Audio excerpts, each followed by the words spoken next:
And for today, personal tip, ang aking personal payo for today, well actually ito yung pangalawa dun sa ipon tips natin ngayong week, no? So ang aking personal payo ay, sabi nila, all big things daw have small beginnings, no? So hindi ko alam kung saan ko nabasa yan, pero yun yung punto dito, no?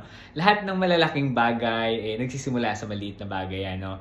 Kaya nga dito sa personal payo ko, kung gusto mo makaipon ng mas malaking amount na pera, no? Dahil nga may paglalaanan ka, pangbili mo ng ganito, pangbayad mo ng equity ng bahay, no? Kung ano man, kung saan mo siya gagamitin, hindi mo mabubuo yan kung hindi ka magsisimula sa small amount. Dahil nga, di ba, lahat ng malaki, nagsisimula yan sa maliit.